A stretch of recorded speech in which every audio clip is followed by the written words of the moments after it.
Now look what you've done. No harm done, ma'am. It's only an egg. Only an egg? Yes, ma'am. Just a little old egg, that's all. I suppose it never occurred to you that this egg is somebody's child. That it once had a mother. No, ma'am. And a father. Yes, ma'am. You're one of those people, no doubt, who thinks a chicken lays an egg all by herself. Yes, ma'am. Well, she doesn't. She lays it with help. And I ought to know, because I helped her. Yes, ma'am. Yes, indeed, ma'am. Telling me about eggs. Now, I'll bet you think an egg is something you casually order for breakfast when you can't think of anything else. Well, so did I once. But that was before the egg and I.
Of tea.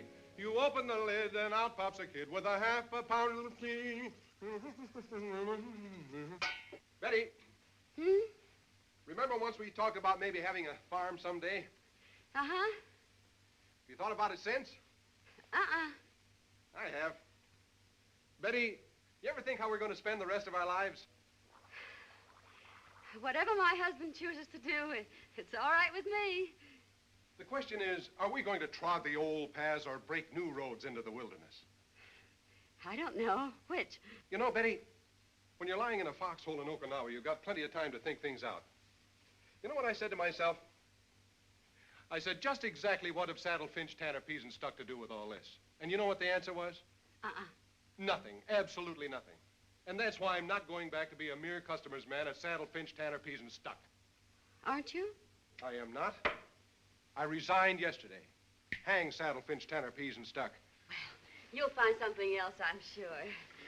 We'll talk about it in the morning. Betty, do you know what a fella thinks about when he's lying out there in the mud with the shells bursting all around him? I'd be thinking about you.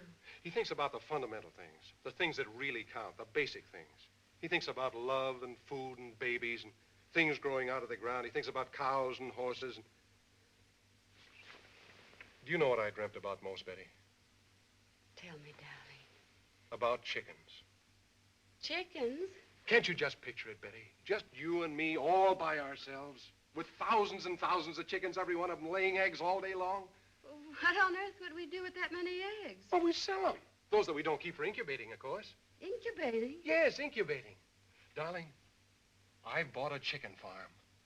A chicken farm? It's the most wonderful place you can possibly imagine. It's situated high up in the mountains, miles from everywhere. 40 beautiful, fertile acres. Well, that sounds fine. We'll go there every weekend. Every weekend? Honey, we're going to live there all the time. We're going to raise chickens.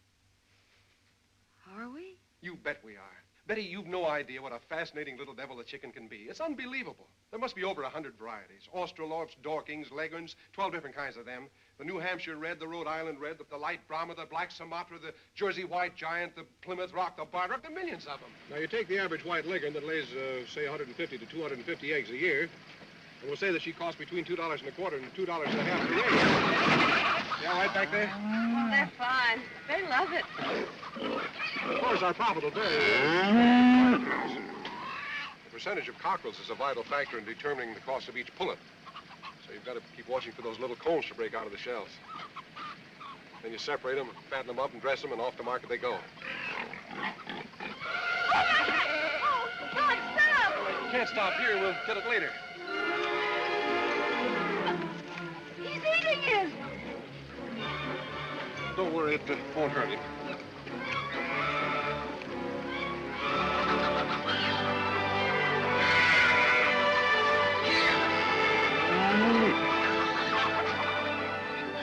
How much longer? Pretty soon now. Beautiful country, isn't it?